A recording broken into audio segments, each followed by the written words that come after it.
को सप्रेम जय अजमेर जय सोना।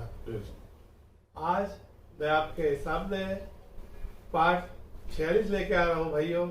आज का जो विषय है, पीपार निवासी मेरे बड़े भाई साहब दुलीचंद जी, श्री किशन जी, मौसूल साहब, इनसे खास मुलाकात। उन्होंने अपने व्यस्त समय में हमारे चैनल पे मुलाकात देने के लिए हाँ कहा, इसलिए मैं उनका आभारी हूँ, उनका धन्यवाद करता हूँ। सर्वप्रथम मैं आपका अभिनंदन करता हूँ साहब, और आपका स्वागत करता हूँ कि आप अखिल भारतीय ब्राह्मण क्षत्रिय स्वर्णकार समाज के महामंत्री हो और भाजपा के आप दबंग नेता हो। और भाइयों, आपको एक बात बतलाता हूँ, मैं भाजपा के यह पीपार शहर के 6 बार पार्षद रह चुके हैं। इतना प्यार देते हैं इन्हें, और हमारे चैनल की तरफ से मैं शुभकामना देता हूँ कि ये विधायक के रूप में आए और हमारे देश की सेवा करें, समाज की सेवा करें। और सर्वप्रथम मैं इनसे ये जानना चाहता हूँ कि भाई साहब, पुष्कर में जो हमारे ब्राह्मण क्षत्रिय स्वर्णकार समाज की धर्मशाला भवन हो रहा है, उसका कार्य किस तरह चल रहा है? उसका धर्मशाला का कार्य बहुत सुचारू रूप से चल रहा है। ये धर्मशाला नहीं होकर ये अखिल भारतीय मेड़ क्षत्रिय समाज स्वर्णकारों का एक ऑफिस होगा, जो पूरे हिंदुस्तान का एक गौरवान्वित करने वाला भवन होगा, जिसमें अखिल भारतीय मेड़ क्षत्रिय स्वर्णकार समाज के वहां से संचालन कर हम पूरे समाज का वहां रिकॉर्ड रखेंगे। जैसे कि अपने समाज के कितने आईएएस है, कितने आईपीएस है, कितने इंजीनियर है, कितने डॉक्टर है, पूरे समाज का डाटा वहां रखा जाएगा। इस प्रकार का एक ऑफिस होगा पुष्कर भवन, और जिसमें पूरा कंप्यूटराइज होगा। उस भवन में हम जो भी कार्य संचालित करेंगे, उस कार्य का पूरे हिंदुस्तान में और मोबाइल पे वो डाटा बता दिया जाएगा, जिसमें अपन जनसंख्या भी उसमें लेके आएंगे। जनसंख्या पूरे मेड़ क्षत्रिय स्वर्णकार समाज की कितनी है, वो जनसंख्या उसमें दी जाएगी, और सभी को जानकारी होगी कहाँ कितने सोनार मेड़ सोनार बसे हुए हैं, और कहाँ कितने बच्चे बच्चियां पढ़ी लिखी है, कितनी उनकी उम्र है। सारी जानकारी बायोडाटा पूरा उसमें संचालित होगा। वो पूरे समाज को मालूम, एक क्लिक करते ही सब मालूम पड़ेगा। इस प्रकार की योजना भंवरलाल जी मायच, जो पूर्व अध्यक्ष थे मेड़ क्षत्रिय समाज के हैदराबाद वाले, उन्होंने इस प्रकार की योजना बनाई। उनके सपनों को हम साकार करने जा रहे हैं। भवन पूरी गति से बन रहा है। पिछले 4 महीनों से भवन का निर्माण कार्य शुरू हो गया है। हमने भंवरलाल जी ने और जगदीश जी रोड़ा, जो उस टाइम अध्यक्ष कोषाध्यक्ष थे, हमने मिलकर वो जमीन 3 करोड़ करीब में ली थी। 4.5 बीघा जमीन है। उस जमीन में हमने निर्माण कार्य शुरू कर दिया है। पिछले 4 महीने से चल रहा है, और यह भवन शीघ्र बनकर तैयार होगा। अगले 12 महीने के अंदर अंदर यह भवन बनेगा। 3 भवन बनेंगे। इसमें 3 एक भवन तो होगा जिसमें रसोई, भोजनशाला और उसके ऊपर 16 रूम होंगे। दूसरा भवन होगा जिसमें 26 रूम होंगे 3 मंजिल में, और तीसरा मुख्य भवन होगा जिसमें बहुत बड़ा हॉल होगा और 54 रूम होंगे। कुल मिलाकर 100 रूम इस भवन में बनने जा रहे हैं, जो एक बहुत ही शानदार भवन बनेगा। पुष्कर जो ब्रह्मा जी की नगरी है, जो दुनिया में पहला मंदिर है ब्रह्मा जी का, उस स्थान पर सभी समाज की अखिल भारतीय धर्मशालाएं बनी हुई है। भंवरलाल जी की ये कल्पना थी कि अपने भी अखिल भारतीय स्तर की धर्मशाला या भवन यहाँ बने। तो हमने कहा भवन, धर्मशाला तो बहुत जगह बनती है, अपने अखिल भारतीय स्तर का भवन, बहुउद्देश्य भवन बनाना है। बहुउद्देश्य भवन बनाने की योजना है। ये जो इसका प्रोसेसर है, इसमें सारी डिटेल दी हुई है। भवन 3 पार्ट में बनेगा। जो मुख्य पार्ट ये है, सेकंड पार्ट ये है, और थर्ड पार्ट ये है। 3 बिल्डिंगें बनेगी। इन तीनों में कुल मिलाकर 100 रूम बनेंगे, और यह भवन बहुउद्देश्य भवन होगा। इसका निर्माण अभी चल रहा है, सेकंड मंजिल चल रही है, और शीघ्र ये पूर्ण होगा और समाज को इसकी खुशखबरी देंगे। बहुत बड़ा कार्यक्रम रखा जाएगा इसके उद्घाटन कार्यक्रम में। इस प्रकार के पुष्कर भवन की जानकारी मैंने आपको दी है। भाई साहब, मैं ये जानना चाहता हूँ, ये जो हमारे समाज का भवन बन रहा है, हमारे भारतवर्ष के कहीं भी बलमा जी के भक्त वहाँ आगे रह सकते हैं, तो उनके लिए आपकी जो टेरिटरी है वो कुछ चार्जेस वगैरह रहेंगे या निःशुल्क रहेगा? थोड़ा इसके बारे में जानकारी दीजिए। वो सारा इस भवन में जो ट्रस्टी है उन ट्रस्टियों की मीटिंग होगी। मीटिंग में जो तय होगा वो करेंगे। ट्रस्टियों की जो भी इच्छा होगी उसके आधार पर निर्धारित किया जाएगा। ये मैं अकेला नहीं बता सकता।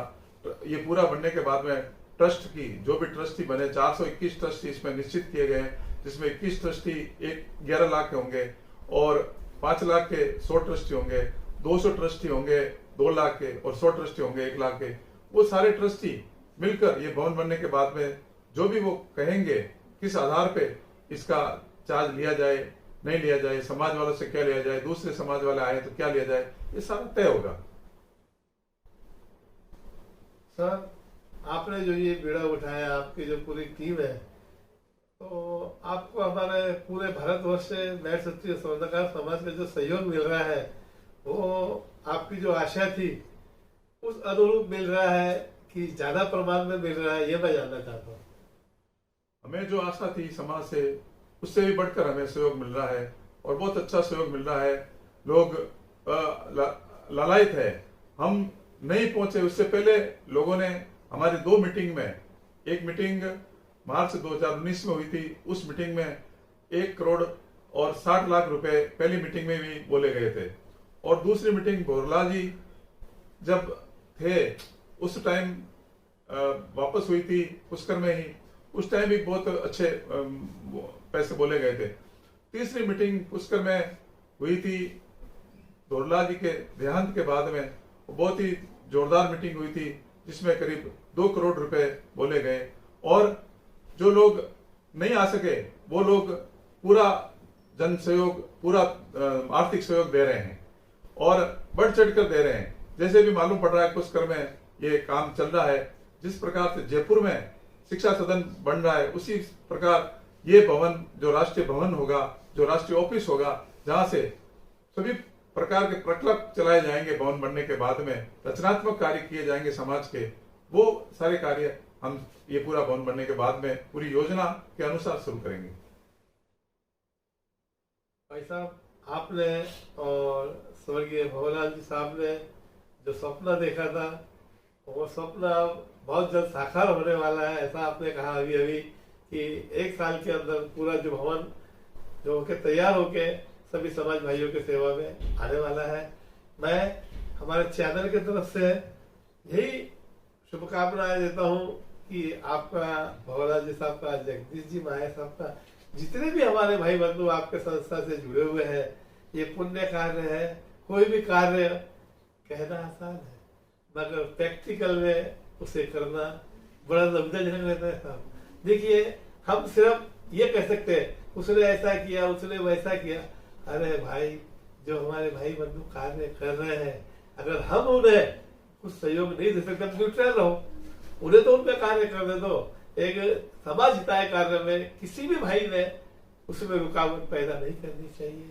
और दुर्योधन जी साहब जो है, मैं तो क्या कहूँ इनके बारे में, मैं तो बच्चा हूँ इनके सामने, मेरे पिता तुल्य है और मुझसे ज्यादा तो आप सभी समाज लोग जानते हो। एक निष्पक्ष आदमी है ये, जो बिना भेदभाव के अपने पैसे लगा के खर्चे करके आने जाने वालों में से है ये, और सामाजिक कार्य के लिए सदैव तत्पर रहते हैं।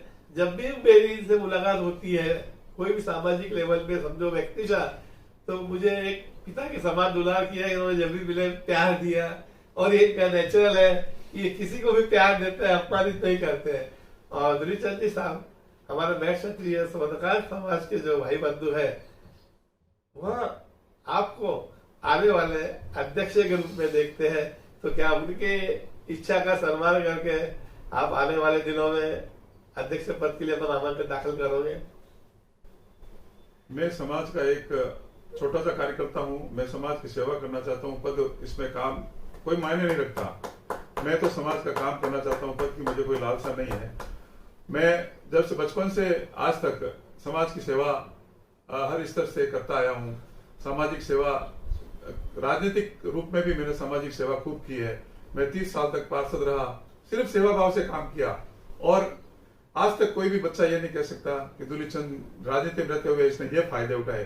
कोई भी बता दे तो मैं चैलेंज करता हूँ और चैलेंज करके खड़ा होता हूँ कि कोई भी बच्चा ये बता दे कि मैंने कहीं पे भ्रष्टाचार किया है, मैंने कहीं पे 1 रुपया भी किसी का खाया है या राजनीति में, और 1 इंच भी जमीन नगरपालिका क्षेत्र में मैंने कब्जे की है, इस प्रकार की चैलेंज करके खड़ा होता हूँ। तो मेरा वो व्यक्तित्व है, मैंने चरित्र निर्माण किया है, समाज का नाम रोशन किया है। और मैं मतलब आज पुष्कर का काम कर रहे हैं तो हमने बोरलाल जी ने, जगदीश जी ने और स्वर्गीय जगदीश जी रोड़ा ने, हमने ये तय किया था कि हम जो भी काम करेंगे हम अपने खर्चे से, पूरे हिंदुस्तान में जहां कहीं भी जाएंगे अपने खर्चे से जाएंगे और अपने खर्चे से ही जाते हैं। समाज का एक भी पैसा हम खर्चे के रूप से नहीं लेते हैं। ये हमारी पूरी टीम ऐसा काम करती है जिसमें समाज के कोष से हम 1 रुपया नहीं लेते हैं, बाकी खर्चा जो हम करते हैं हम जेब से करते हैं। इस प्रकार की भावना से समाज का विकास करते हैं। और हमने जो समाज, मैं शुरू से जो बचपन से समाज सेवा में हूँ। जोधपुर जब मैं पढ़ता था तो जोधपुर समाज भवन से मुझे ये शिक्षा मिली और उसके बाद में मैं पिपाड़ आने के बाद में बिजनेस के साथ साथ मैंने राजनीति में प्रवेश किया और समाज सेवा करता रहा। और पिपाड़ में सामाजिक कार्यकर्ता होते हुए मैं अध्यक्ष बना। अध्यक्ष बनते मैंने समाज का एक बहुत बड़ा भवन बनाया 11,000 स्क्वायर फीट का।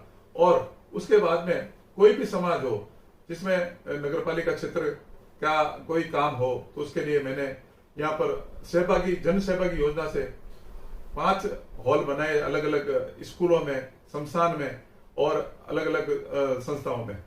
हर कोई संस्था में मैं काम करने के लिए तत्पर रहता हूँ। जहाँ भी मुझे बुलाया जाता है, सेवा कार्य करना मेरा धर्म है और मैं करता हूँ और निस्वार्थ भाव से करता हूँ। ये मेरे जहन में है। आप एक अनुभवी, हमारे लिए गौरव की बात है कि आज मैं आपके सानिध्य में आया हूँ और आपके साथ मुझे वार्तालाप करने का सौभाग्य प्राप्त हुआ है। तो मैं आपसे एक गुजारिश करना चाहता हूँ कि हमारी जो युवा पीढ़ी है, आप अपने अनमोल अपने विचार ऐसे प्रकट कीजिए कि जिससे हमारी युवा पीढ़ी स्ट्रांग हो और सामाजिक कार्य में अग्रसर हो और समाज से ज्यादा जुड़े। उनके लिए आप कुछ तो भी संदेश दीजिए मेरे चैनल के माध्यम से। युवा पीढ़ी से कहना चाहूंगा कि युवा पीढ़ी समाज के साथ जुड़े और आज के युवा जो पढ़ाई में ज्यादा ध्यान दें। हमने राष्ट्रीय स्तर की मीटिंगों में ये तय किया है कि कम से कम ग्रेजुएशन लड़का और लड़की दोनों होने चाहिए। ये हमारी मतलब योजना है। चाहे कुछ भी हो, आज स्वर्णकारी धंधा बहुत मंदा होने जा रहा है।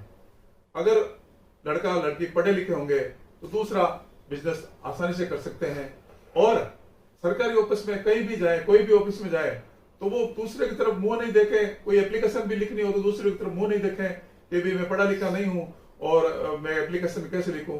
पढ़ा लिखा जो होगा, ग्रेजुएट होगा, वो कहीं पे नहीं अटकेगा और कोई दूसरा बिजनेस करने में, उद्योग लगाने में पढ़ा लिखा आराम से सारी कार्रवाई कर सकता है, दूसरे बिजनेस कर सकता है। और आज का युग है, अगर स्वर्णकारी काम नहीं है और आप पढ़े लिखे हो तो सरकार कई प्रकार के लोन एमएससी के माध्यम से और आरएफसी जो फाइनेंस संस्थाएं बनी हुई है गवर्नमेंट की, उनके माध्यम से बहुत लोन दे रही है, जिसमें सब्सिडियां दे रही है। तो आज के युवाओं को पढ़ने के बाद में अगर नौकरी मिले कोई जरूरी नहीं है, आप छोटे मोटे उद्योग कीजिए और अगर आपकी कैपेसिटी है तो बड़े उद्योग लगाइए और दूसरा धंधे कीजिए। कई प्रकार के धंधे हैं जिसमें स्वर्णकारी धंधे से भी ज्यादा मार्जिन मिलता है। आज स्वर्णकारी धंधे में 10-12% मार्जिन है, जिसमें लोग कहते हैं कि सुनार तो बहुत पैसे वाले हैं, सुनार तो बहुत कमाते हैं सोने चांदी में। मगर आज देखा जाए तो एक दवाई की गोली 1 रुपए की दुकानदार लाता है, उसके 10 रुपए ले लेता है, तो भी अगर मालूम नहीं पड़ता तो उसका क्या 10 गुना भाव हो गया। और अपन 10% सोने चांदी में कमाते हैं तो के सुनार बहुत कमाते हैं। कुछ भी नहीं कमाते सुनार। कपड़े का मालूम नहीं पड़ता है, कपड़े में 5 रुपये मीटर कपड़ा लाया और 10 रुपये मीटर डबल पैसे कर लेते तो उनका मार्जिन वो दिखता नहीं। जूते जो 30-40% मार्जिन से बेचते हैं, तो उसमें भी वो मतलब नहीं कमाते। और सुनार एक 10%, 8% और 916 का माल देता है, और उसमें भी 5-7%, 2% तो वेस्टेज चला जाता है, 6-7% मुश्किल से बचता है, जिसमें सुनारों को लोग नजरों से देखते हैं कि सुनार बहुत पैसे वाले हो गए, सुनार बहुत पैसा कमाते। कुछ नहीं कमाते। जो दूसरे धंधों में मार्जिन है वो सुनार धंधे में नहीं है। ये उनकी गलत भावना है, और सुनारी धंधा आजकल बहुत कम हो गया है। मेरा युवाओं से यही निवेदन है कि आप पढ़ाई करें, नौकरी लग जाए तो बहुत बढ़िया, नौकरी नहीं लगे तो आप बिजनेस करें, उद्योग लगाएं। और मेरा निवेदन है सभी समाज बंधुओं से कि आप धंधा करने वाले बच्चे को भी अपनी बच्ची दें। आजकल बच्चियों को पढ़ा दिया जाता है और बच्चे बराबर के बच्चे नहीं मिलते, तो ये बहुत बड़ी प्रॉब्लम आ रही है लड़कों लड़कियों के लिए, जिसमें बराबरी का लड़का नहीं मिलता है तो लड़कियों की एज बहुत ज्यादा हो जाती है, फिर वो दूसरी जातियों में शादी करते हैं। तो इस प्रकार की जो समस्या है, ये समस्या हल करने के लिए आप सभी समाज बंधुओं से, युवाओं से निवेदन है कि आप शीघ्र अपना धंधा खोजें, जिससे आप धंधा करेंगे तो आपके जो संबंध है, जो आपके विवाह है स्थिति, वो जल्दी हो जाएगी। और उसमें लगेगा सामने वाले लड़के वाले को, हाँ भाई धंधा कर रहा है बच्चा, तो जल्दी काम में लगना, पढ़ाई करके, वो बहुत जरूरी है। इस प्रकार के जो युवाओं को मैं और निवेदन करूंगा कि आप अगर अच्छे पढ़े लिखे हैं तो समाज में आप अपना सहयोग पूर्ण रूप से दें, तन मन धन से दें, अपना समय जो भी मिले उसमें दें। और जो सरकारी अफसर हैं, IAS IPS, उनसे भी मैं निवेदन करूंगा कि आप समाज को पूर्ण रूप से हर तरह से सहयोग दें और समाज को आगे बढ़ाएं। आज जो बड़ी बड़ी जातियां हैं, चाहे मीणा है, चाहे जाट है, वो अपने समाज के बंधुओं को पढ़ने लिखने के बाद में इतना सहयोग करते हैं कि वो नौकरियां लगने तक उनका जबरदस्त सहयोग करते हैं। इसी प्रकार का सहयोग अगर हमारे समाज बंधुओं के बच्चों को हमारे अफसर बने हुए व्यक्ति करेंगे तो समाज बहुत आगे बढ़ेगा, ये मैं उम्मीद करता हूँ। सर, अब जो मैं आपसे सवाल कर रहा हूँ, ये मेरा सवाल नहीं है, हमारा महाराष्ट्र बैठ सत्य स्वर्णकार समाज का सवाल है साहब। तो हमारे महाराष्ट्र बैठ सत्य स्वर्णकार समाज के जो है चुनाव लगभग 9 से 10 साल से नहीं हुए हैं। कहने का मतलब ये है, हमारे महाराष्ट्र में बैठ सत्य स्वर्णकार समाज का जो संगठन है वो निष्क्रिय है। किसी भी तरह के सामाजिक कार्य टोटल ठप हो चुके हैं। और आप और आपके अध्यक्ष महोदय, आपकी पूरी संगठन, मैं नम्रता पूर्वक महाराष्ट्र बैठ सत्य स्वर्णकार समाज से तरफ से आपको निवेदन करता हूं, मेरे चैनल की तरफ से, कि आप जल्द से जल्द महाराष्ट्र में संगठन की ओर ध्यान दें और हमें नया संगठन आयोग दें, जिससे कि हमारे महाराष्ट्र बैठ सत्य स्वर्णकार समाज को गति मिले, युवाओं के लिए कार्य हो और समाज के जो कार्य लगभग ठप हो चुके हैं वो प्रगति पथ पे आए और बैठ सत्य स्वर्णकार समाज का उत्थान हो, जागृति हो। आपने बहुत अच्छा सवाल किया। महाराष्ट्र में जो दो चार समाज बंधुओं का मोर्च की लड़ाई जो बनी हुई है, वो समाज को काफी पीछे धकेल रही है। इसके लिए भवरलाल जी ने भी बहुत कोशिश की थी। अभी 3 महीने पहले औरंगाबाद में गया था, तब जुगल जी के दादी जी की जो डेथ हुई थी वहाँ गंगा प्रसादी में मैं था। तो वहाँ हम ये तय करके गए थे कि हम, जगदीश जी भी वहाँ हैदराबाद से आए थे और हम तय करके गए थे कि इसका सॉल्यूशन करेंगे। तो फिर हमने भरत जी से बात की कि भरत जी, आप और बनवारी जी दोनों जने बैठ कर ये काम करो। तो भरत जी ने हाँ कर दी कि आप कहो जैसे मैं करने के लिए तैयार हूँ, मेरी तरफ से कोई मनाही नहीं है। तो फिर हमने बात की बनवारी जी से, तो बनवारी जी थोड़े बिजी थे उस टाइम, कोई इनकम टैक्स की कोई इनके प्रॉब्लम थी, तो कहा 5-7 दिन मैं इसमें बिजी रहूंगा, उसके बाद में आप कभी भी आओ तो बैठ के बात करके सॉल्यूशन कर लेंगे। इस प्रकार का उन्होंने आश्वासन दिया है। उसके बाद में मैं वापस मारवाड़ आ गया और मेरे 3 महीने 2 बार ऑपरेशन होने के कारण ये बात आगे नहीं बढ़ सकी। हम जरूर इसका हल शीघ्र अतिशीघ्र निकालेंगे कि ये दोनों बंधु अपने अहम की लड़ाई छोड़कर और महाराष्ट्र को आगे बढ़ाने में पूर्ण सहयोग देंगे, ऐसी हमें पूरी आशा है, क्योंकि दोनों बंधुओं ने हमें आश्वासन दिया है। और हम उम्मीद करते हैं कि शीघ्र ही अगले 3-4 महीनों में ये समस्या हल कर देंगे और महाराष्ट्र को एक नए चुनाव की तरफ ले जाएंगे, ऐसी हमें पूरी आशा है। सर देखिए, मैं इतना ज्ञानी तो नहीं हूँ, लेकिन इतना जानता हूँ, जब कोई भी राज्य की जो संगठन रहती है अगर वो निष्क्रिय है तो जो हमारे अखिल भारतीय स्तर की संगठन रहती है उन्हें अधिकार है कि वो अपने दायित्व में ले और वहाँ जो संगठन निष्क्रिय है उसे समाप्त घोषित करे और नई संगठन दे जिससे कि समाज की प्रगति हो और समाज कार्य प्रगति पथ पे आए। साहब हमारी युवा शक्ति बहुत पीछे चली गई। 10 साल से साहब काम भी हो रहा है हमारे महाराष्ट्र में। दिल में बहुत बड़ी ठेस है साहब। ये मेरी नहीं है, मेरे पूर्ण भाइयों की है। वो कहते हैं राजेश जी, कोई कहता है मुझे क्या करना है, आप ही करेगा। भाई ऐसा नहीं चलेगा ना। अगर सब समाज बांधव ऐसा सोचे तो कैसा चलेगा। तो मैं पुनः एक बार आपसे, आपके अध्यक्ष महोदय से, आपके कोषाध्यक्ष महोदय से, आपकी पूरी संगठन से, आपके जितने भी सदस्य होते हुए पदाधिकारी महोदय, सदस्य महोदय, सभी से एक नम्रता पूर्वक विनती करता हूं कि हमें जल्द से जल्द एक संगठन आयोग दे और हमारी संगठन का गठन करें। बिल्कुल, हम आपकी भावना की और महाराष्ट्र की भावना की कदर करेंगे और शीघ्र माननीय जगदीश जी अध्यक्ष महोदय, मैं और हमारे कोषाध्यक्ष सज्जन जी जो बहुत सक्रिय हैं उनसे, और बहादुर सिंह जी जो हमारे संरक्षक है, हम सब मिलकर महाराष्ट्र की समस्या को शीघ्र हल करेंगे। ऐसी हमें पूरी उम्मीद है कि दोनों समाज बंधु हमारी बात मान लेंगे और नए चुनाव के लिए प्रेरित होकर तैयार हो जाएंगे। ऐसी हमारी मतलब पूरी भावना है और हमने जो बात की है उस भावना से हमें पूरी उम्मीद है कि वो जरूर मान जाएंगे और आपके ये महाराष्ट्र का जो है अपने शीघ्र हल हो जाएगा मुद्दा। आज मैं अपने आप को गौरव की समझता हूँ कि आज मैं हमारे समाज के वरिष्ठ, मेरे पितृतुल्य दुलीचंद जी साहब, ये अपने आप में बहुत खातिर रखते हैं साहब, मगर इन्हें गुमान नाम की थोड़ी भी चीज दी है। उन्हें यह भी गुमान दी है कि मैं 6 बार पार्षद बना हूँ, भाजपा में मेरी चलती है। वो आज भी सिंपल है, आज भी वो इतने सादे हैं, मैं शब्दों में नहीं कह सकता।